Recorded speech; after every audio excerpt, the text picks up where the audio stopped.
What's happening, guys? Welcome to Jester Radio, another episode, the fourth episode for the week. A guest that is... I've only had two females, this is the second, so... Oh, I'm honored. Yeah, thank you very much, Jenadine. Thank you so much for joining us. It's a pleasure. And you are obviously a massive fitness celebrity, but that's actually not why I've got you on the podcast. I've got you on because of your business, the business side, your business mind, and basically we're talking actually before how it's difficult to make money off fitness in South Africa. It is. And obviously you experienced the difficulties because, no one can actually, there's very few people, it's like sports. Any professional sportsman, there's so few that make money off it. So you've obviously now started businesses, but they are kind of aligned in the fitness industry as well. Yes. When I started in the fitness industry, I think most of the athletes start thinking, okay, it looks easy and it's fun, and they start with it, but then they realize along the line, there's not really money in that, and everyone tries to get sponsored, thinking, okay, it'll help for fees, traveling overseas, with food and so on. I think it's very hard as an athlete to make money in South Africa. Overseas, it's much easier. I do think maybe further in time, it's something that might happen in South Africa. But it was very hard for me, and I realized, especially with kids, responsibilities, you have to have a backup plan, you have to have business, there's things to do, and obviously because I was in the fitness industry, I thought it actually happened one day when I was sponsored. I realized that I was making money for other people and not actually looking after myself. When you can only do fitness for so long, you need to have a backup plan, you need to think of your future. Your body's not always going to be that of course. Six-pack. If only it could. If only you could. Fitness is something I'll love forever, so I still enjoy doing that, training and all of that stuff. But I think my eyes opened up when I realized how much money I was making for other companies and how they would show me, listen, you just posted this picture and this is how much sales you brought in. It made me realize that I need to start thinking of my future and what I'm going to do with that. So... and what you did with that, what is that? Explain to everyone what your brand is. How it actually started was... I used to work for, not a lot of people now, I used to be manager for Gaze for about 3 years, and then I was still over for Diesel. Then I helped with female buying for the Diesel company. Then I fell pregnant, and then I realized I couldn't work those hours anymore, and I had to start thinking about what to do. My old boss actually came to me begging me to go over to G-Star, so I worked for G-Star for about 3 years, also doing the female buying for that. Struggled to lose the weight after having birth. Went to a coach. I told him, listen, I can't afford you, but if you help me, this is what I want to do. If you help me and I get somewhere, I will give you recognition. When was this? What year? Let me see. I think about... Sure. Well, how old is your child now? She was born when I was she's 9 now. It was about when she was 2 years old, so it's quite a while ago. So I told him, I can't afford you, but if you help me and I get recognition, and I will give you recognition. So I started, I think, that year, and I had to train 2013-ish. 2013. Okay. So I had to train while he was doing groups and stuff because I couldn't afford him. And then I realized with work and everything, I just couldn't. And I just woke up one morning, sat on the side of my bed, and I was like, I work almost 12 hours a day, and I don't know where I'm going with this. I don't see my child, and I think at that time, I gave Gemma's dad a heart attack because I just woke up one morning and I quit my job. Sure. And all the responsibility used to be on me. I paid the bills, I did everything, and I was just like, you know what, there's more to life than this, and I just quit. And I think he had a heart attack because he didn't know what was going to happen. And I just went to train with this coach full time. I would literally wake up in my car at 12 from my phone ringing, exhausted, training 3 hours. I think I started in September. I did my first competition. And then I also studied part-time for hairdressing while I was in retail. So I decided to rent a chair, did hairdressing on the side while I could train to work for myself. And then I did my first competition in September. People said that I'll never be able to start in September. I think I was 70 kilos at that time. Okay. And I lost, my first competition, I was 51 kilos. Yeah, that's quite a bit. So I trained hard. First competition I placed third place, it was IFBB. Then second competition I think was NABA, placed second. Third competition I won, and so I had to do the essay. So I think I did about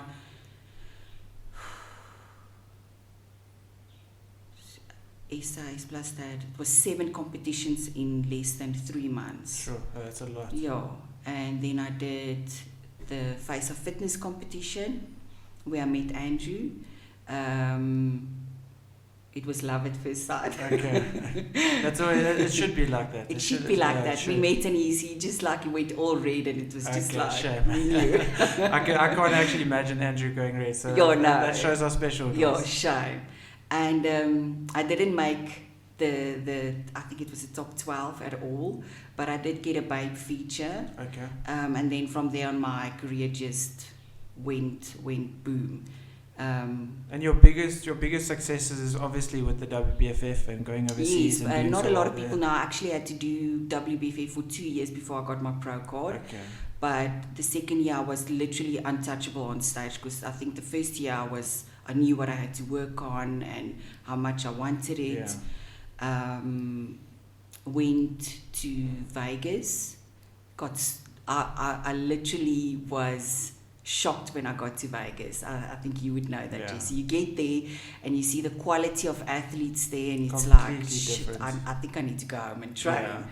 Yeah. A lot of people here get their pro cards, or when they get judged, they think like, why didn't I get a pro card? They think they're good enough. Or when they do get a pro card, they go overseas and they realize that they've got so much work to do still. But it's a good thing, because you come back a better athlete with a better mindset, and you know what you need to work on. I remember going on stage in Vegas, and I literally stopped posing, because I was just staring at the other girls. The bikinis, their posing, their bodies.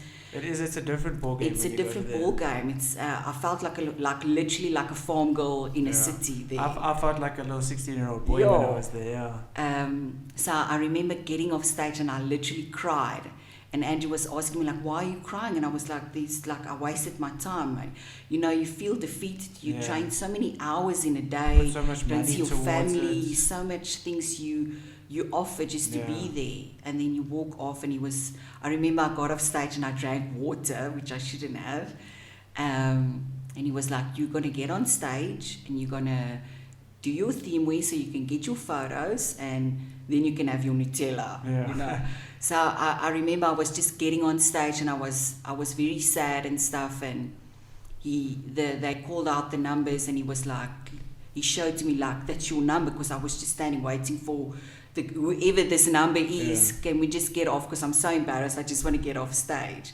So I made top 10. I was so happy. I didn't expect it. Was this your first year? This was my first year, but something very important Andrew told me that day is like, you see that girl that won that year, she's been doing this for 8 years. This is your first year and you want to start crying. That is what us as South Africans, when you go there, need to actually realize that these people have been doing it for ages. So you come back and people think, okay, you've placed 6 or 8, but they don't understand how much that means to us as an athlete, because literally the winner's been doing that for 8 years. And that's why she looks like that, and that humbled me quickly. And that's their life. They pay to do that because the economy and everything allows for that. Yes. So for any South African to make 8th place or 6th place, that's a big achievement once you see the caliber of athletes that's there. So I think a lot of people need to realize when you do the WBFF, and I think the amount of girls that I stood with that year was 77. So to make top 10 was very hard. Phenomenal. I still don't even think still to today I deserved it, looking at those athletes, Yeah, you never think, when you look at yourself, you never think you actually deserve things. But then when other people look at you, I wish that actually you could look at yourself how other people see you. It'll be interesting to see, like, when you look in the mirror, like, I never look good enough. But then to see how other people, in their eyes, how they see you, I think it could be refreshing, and also maybe actually it might make us very arrogant. Who knows? Yeah, well, it's a very arrogant sport. I've learned. I had this mommy instinct of, my kids have to eat, Andrew has to eat this and that, and he used to tell me, like, listen, this is a very selfish sport. If you have to eat every 2 hours, you can't wait for everyone. You need to eat your food. You need to go wherever you need to go and eat your meal and do whatever you need. It's very taxing, and it's difficult because you sacrifice so much with your family, with your friends. It's nice to have a meal with your family, but now they're all eating something different, and then you have to eat your broccoli and rice, and it's not fun. And as a mom, that's also hard because I have to prepare everyone's food, and you see all the nice stuff that they're getting. Yes. So from that, obviously your first show, then you went overseas again. Yeah, I did LA twice. The reason for that, I love California. Okay, yeah. I think if I could move there tomorrow, I'd be there. I love it. I also made top 10, made top 5 twice when I went there. Also very hard show because it's the first show of the year. Everyone's very excited to do the first WBFF show. After that, I just decided to take a break. Was sponsored by Farmer Freak for Ripped Femme. I think that's how my business started. I was sponsored by a few ladies with clothing. Also, I've been doing clothing for so long, and then I just realized, you know what, this is something that I've always wanted to do. I need to stop making other people rich. And then I started doing that. I still had to do a part-time job because obviously it didn't take over. Yeah, it didn't take off starting overnight. a business is difficult. It's difficult. It literally took almost 3 years. It's my 4th year now, and I'm so busy every day. Andrew actually told me that your account got deactivated. Yes, got kicked out. So tell us. You do get the haters along the way. Well, what happened there? I was reported in the beginning of lockdown by, I won't say who, and then obviously my account got taken off. Is this your personal account or your business account? My business account. So it took 4 years to get that business account where it was, where literally Andrew had to help me every day with parcels. Sure. And now my sales are a bit down, but I'm working on it. It's exactly how life is. When things get too good to be true, something happens, and then but I'm not letting it get me down. I've been working on that again. So you've restarted the whole business account? I've had to restart everything. It's amazing to know how much sales comes through Instagram and Facebook and your social media, which is a great tool. How many followers were you on? I was almost at 7,000. So it's not a lot compared to my personal account, but it's very organic, and it's literally just ladies that shop. And those 7,000, all of them actually like the post and interact because they're following you because they like the products that you sell. Yeah. So how have you, maybe as a female, found it, being on social media? And let's talk about your personal page now.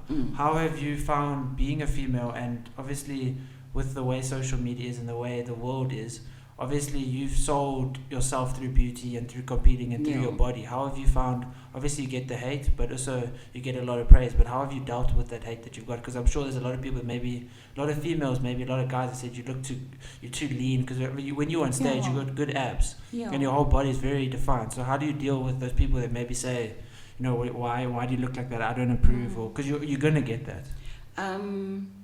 I have to say I haven't had a lot of hate. I always try to, I think that's why I started Million Mama. It's for me, it was about realizing as a woman, it's very hard once you've got children. It's a nice excuse to let yourself go, not look after yourself, not being in shape, not fitting into your clothes. I think that's why I started Million Mama. A lot of people think it's just for moms.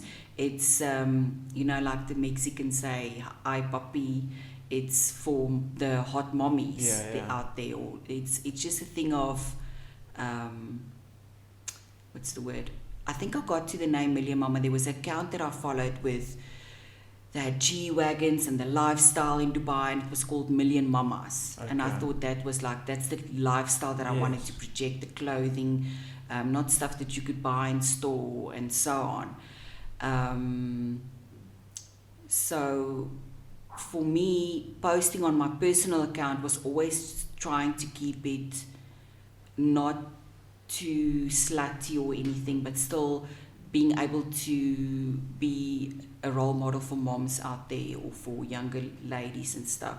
So also when you get sponsored by people, you can't really post what you want to. Yeah. It's literally a job. Yeah. You have to think, and this week I need to post this. I want to get interaction or traction and stuff, but not to a point where it's negative and stuff. And you do get negative comments all the time. You just block them. Yeah. I've also heard that, I probably that I look like a man or all those kind of things. And then when people meet me in real life, they're like, "Oh, you're so tiny. You look much bigger in real life." Things like that. But I also get a lot of direct messages of people that used to tell me that I inspire them, or they were just going to give up hope, or that they're a mom, or things like that. And you get a lot of those. I think a lot of people need to realize that you inspire people and you don't even know it. Like the beginner is inspiring somebody that's just going to start. Yeah. And you need to be out there, because you don't know. It's somebody that just woke up in the morning and had a hard time, and they see your post and it helps. Even if you're a beginner and you're just starting, you inspire someone. Yeah, you've got a lot of ladies and a lot of guys and a lot of people in general following. I mean, on your personal page, I think you're on 73,000. It actually used to be at, I think, at 89,000. It's gone down because I'm more business focused now. So everyone wants to know, how do you get followers? How do you, obviously there's no secret formula, and also you've attached yourself to a niche market where you've obviously done very well in. But for those girls that maybe, want to start out and want to, grow their following, what advice would you give them? Advice is, first of all, don't make your account personal, because no one can see when you hashtag or tag anyone. The other way I got a lot of followers is, you literally have to go see all the fitness pages. You need to tag them on all of your photos. You can even direct message them. They will repost. I think most of my followers that I got through years was just reposting. So as soon as you've got a great photo that's literally a fitness photo, because it's very easy to get followers once you post fitness stuff in a bikini or whatever. Well, most of the people on Instagram that have, like, the vast majority, the average, let's say the people with the most followers are basically all fitness people. Yeah, I think that's the quickest way. Also, other ways I got followers was doing competitions where you do giveaways, get people to follow you. And I used to do a lot of seminars, so people would come to my seminars, and that used to help a lot as well. So you give back a lot, you actually. Give back, you give advice. You create value for those people that are following you, and in turn they're going to bring more people to follow you. Yes. Your your business page, that obviously now you've had to restart and you've had to build up again. So now you say most of your sales, actually you generate a lot of sales through that personal page. So obviously you don't have a store either. I don't have a store. But you've got an online store. I have an online store. I do have a showroom, so that's by appointment where ladies can come and have a look and so on. And then I also go the extra mile where I literally make like a care parcel where if you're not sure about your size, I put a few things in there. I send it off with a courier. You try it on. Whatever you don't like, I send a courier again to come and collect, because I actually think the lockdown's been a blessing in disguise. I think South Africans been very scared of online shopping, where whenever I go to California and I order something there, the next morning it gets delivered. Yeah. So online is much better overseas. I think it's forced a lot of South Africans to do more online shopping now, which I think I've never been busier than during lockdown, which is weird. Yeah, and your account was taken down. So that shows just how, how South Africa is evolving. Because if you think about Take-A-Lot, all those things, those kind of open people's eyes. Kind of force people to have to do. A lot of people were scared. In the beginning, they used to message me saying that they used to do online shopping and the stuff never arrives, or it's not what it looks like in the picture. So I think that's that's really pushed people to do more Yeah. online shopping now. And you've also gone above and beyond to show people that they put their trust in you, and you're giving them so much by sending them an extra size to try it. You making sure that they don't have to go out of their way to send that product back. You going and fetching it. That actually started with a lot of my friends say that when they see me work, they surprised by meeting, when you know me in person and when you see how I work with customers, it's a complete different thing, because in the real life I don't take shit from anyone, and I'm a tough person, but when it comes to my customer service, I go over and beyond. Like, I'll get in my car and I'll drive to you, and I think that's also started with Freddie, because I was the first Freddie ambassador. The guy from Freddie was actually open for about 2 years when no one knew about Freddie. So I literally went to him and I told him, you know what, because I used to have my Instagram actually on private. I'm a very private person. But I opened it up, obviously, when I had that coach, and I told him I'll give you recognition. When I started winning competitions, he got very, very busy. So I had to open up my account. I think Jaco de Bruin was on my request list for like 3 years, and we were friends. So I was, okay, I have to open my Instagram now, and I have to let people in. So I went to the owner and I told him, you don't have to do anything. Let me show you what I can do for you. That's the other thing about sponsorships. A lot of people just message me now as well, saying they wanna be ambassador and stuff. But I mean, they've never even bought from me. They've never worn my clothes or even know what the business is about. What I did for Freddie was I literally went to the guy. I told him, this is what I want. Let me show you what I can do for you first. I packed my car full of Freddie stuff, because when my thing was in private, I